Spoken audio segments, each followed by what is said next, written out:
Perkenalkan, nama saya Esrayola Panjaitan, NPM 194.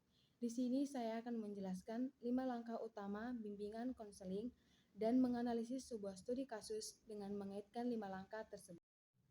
Pertama sekali, saya akan menjelaskan 5 langkah utama dalam layanan bimbingan dan konseling. Yang pertama adalah identifikasi kasus. Identifikasi kasus merupakan langkah utama untuk mengamati gejala awal dengan melakukan pengamatan dan pengumpulan data terhadap perilaku, kondisi, dan masalah yang diungkapkan oleh individu atau klien. Yang kedua adalah diagnosa kasus. Diagnosa kasus adalah langkah untuk menetapkan masalah apa yang dialami siswa berdasarkan latar belakang siswa tersebut dan gejala awal yang telah diamati.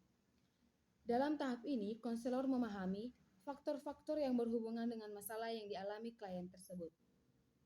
Yang ketiga adalah prognosa kasus. Prognosa kasus adalah sebuah bentuk pengacuan kelanjutan dari sebuah kondisi yang ada.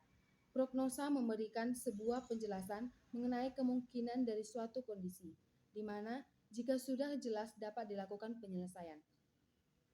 Dalam langkah ini, menetapkan bantuan apa yang akan diberikan kepada klien. Dalam menetapkan prognosa, pembimbing perlu memperhatikan hal berikut. Yang pertama adalah pendekatan yang akan diberikan yang dilakukan secara perorangan atau per kelompok. Yang kedua, siapa yang akan memberikan bantuan, apakah guru, konselor, dokter, atau individu lain yang lebih ahli. Yang ketiga adalah kapan bantuan akan dilaksanakan atau hal-hal yang lebih perlu dipertimbangkan. Yang keempat adalah terapeutik. Terapeutik adalah prosesor bantuan yang diberikan kepada siswa setelah ditetapkannya penetapan bantuan di langkah prognosa kasus. Setelah konselor merencanakan pemberian bantuan, maka dilanjutkan dengan merealisasikan langkah-langkah alternatif. Bentuk bantuan berdasarkan masalah dan latar belakang yang terjadi pada penyebabnya. Langkah ini dilaksanakan dengan berbagai pendekatan dan teknik pemberian bantuan. Yang kelima adalah evaluasi dan tindak lanjut. Usaha yang berisikan kegiatan lanjutan dari usaha yang telah diberikan, agar dapat mengetahui efektivitas bantuan yang diberikan. Setelah pembimbing melakukan beberapa kali pertemuan dan pengumpulan dari data klien tersebut, maka langkah selanjutnya adalah melakukan evaluasi dan tindak lanjut. Dalam tahap evaluasi, dilakukan untuk mengevaluasi efektivitasnya dan mengukur kemajuan individu dalam mencapai tujuan yang telah ditetapkan. Dan tahap tindak lanjut melibatkan perencanaan langkah-langkah selanjutnya yang perlu diambil untuk memberikan dukungan yang lebih lanjut. Selanjutnya, di sini saya akan menganalisis sebuah studi kasus yang berjudul Permasalahan Siswa dalam Kesulitan Belajar, studi kasus terhadap JM, siswi kelas 6 SD Negeri Cokjaja, dengan mengaitkannya dengan 5 langkah utama layanan bimbingan dan konseling tadi. Yang pertama adalah identifikasi kasus. Pada kegiatan ini, saya selaku penulis melakukan pengamatan di sekolah negeri Cokjaja. Di sekolah tersebut, terdapat seorang siswi berkelas 6 berinisial JM.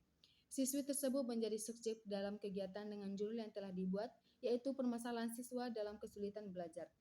Siswi berinisial JM ini berperilaku berbeda dengan siswa-siswi lainnya. Pada kasus ini, sebagai ukuran bahwa siswi tergolong mengalami kesulitan belajar yaitu yang pertama, siswi tidak mencapai tujuan pembelajaran yang ditetapkan. Yang kedua, siswi tidak dapat mengerjakan soal yang diberikan guru. Yang ketiga, siswi tidak lancar dalam membaca maupun menulis. Yang keempat, siswi secara nyata kurang fokus dalam proses pembelajaran atau sering melamun dalam kegiatan belajar mengajar yang berlangsung. Yang kedua adalah diagnosa kasus. Pada kegiatan ini, saya sebagai penulis akan melakukan sebuah upaya menemukan faktor-faktor penyebab atau yang melatar belakangi masalah siswi dalam kesulitan belajar. Faktor yang menyebabkan gagalnya proses pembelajaran bisa dilihat dari segi perilaku dia selama proses pembelajaran berlangsung. Faktor penyebab JM kurang bisa mengerjakan tugas adalah karena tugas yang diberikan guru membingungkan, tugas terlalu sulit, dan JM tidak memperhatikan ketika guru menjelaskan. Siswi tersebut juga sering melamun ketika proses pembelajaran berjalan, sehingga dia kurang mengerti dan kurang bisa mengerjakan tugas yang telah diberikan oleh guru. Selain kesulitan dalam mengerjakan tugas, JM juga bermasalah dalam menulis dan juga membaca. Dalam hal ini, harus diberikan perhatian khusus padanya agar tidak ketinggalan pembelajaran. Yang ketiga adalah prognosa kasus. Dalam langkah ini, saya selaku penulis melakukan perkiraan apakah masalah yang dialami JM mungkin untuk dapat diatasi serta menemukan berbagai alternatif penyelesaiannya.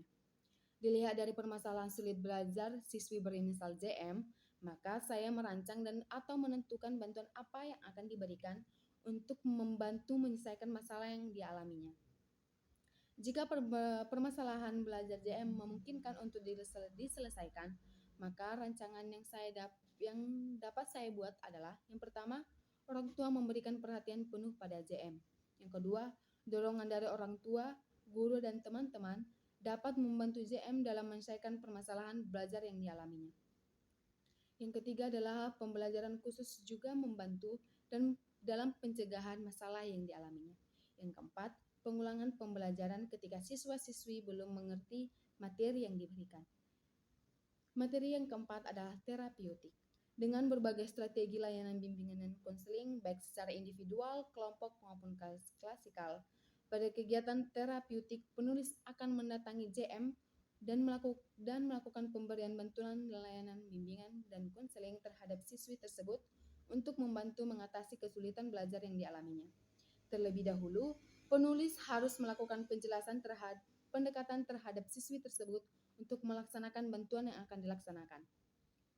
Bantuan yang diberikan berdasarkan masalah dan latar belakang yang menjadi penyebabnya seperti yang pertama, memberikan cara belajar yang bervariasi agar pembelajaran yang dilaksanakan tidak monoton dan juga siswa lebih menikmati pembelajaran. Yang kedua, memberikan pengulangan ketika ada siswa yang mungkin tidak mengerti. Maka dari itu, di sini guru harus atau wajib menanyakan apakah siswi sudah mengerti pembelajaran yang diberikan. Yang ketiga adalah membuat pembelajaran tambahan atau jam pembelajaran tambahan seperti les di sekolah maupun di luar sekolah. Yang keempat, memantau setiap kegiatan yang dilakukan JM agar tetap fokus dalam belajar dan memperhatikan hal yang mungkin mempengaruhi dia sehingga malas belajar. Yang kelima adalah melakukan pendekatan pada siswi agar tidak terlalu tertutup sehingga tidak mau bertanya jika dia tidak mengerti pembelajaran yang diajarkan. Yang kelima adalah evaluasi dan tindak lanjut. Dalam kegiatan ini diberikan sebuah usaha agar dapat mengetahui efektivitasnya bantuan yang diberikan. Maka, saya selaku penulis akan mengevaluasi bantuan yang akan diberikan, apakah sudah sesuai dengan tujuan yang telah ditetapkan. Jika tidak sesuai, maka disinilah diperlukan tindak lanjut dari pemberian bantuan yang diberikan. Di sini akan diberikan bantuan tambahan agar tujuan yang ditetapkan sudah sesuai dengan tujuan yang telah dirangkai dan agar penyelesaian masalah yang dialami JM terselesaikan dengan baik dan tidak terulang kembali masalah kesulitan yang pernah dialaminya. Sekian penjelasan 5 langkah layanan utama bimbingan dan konseling. Terima kasih.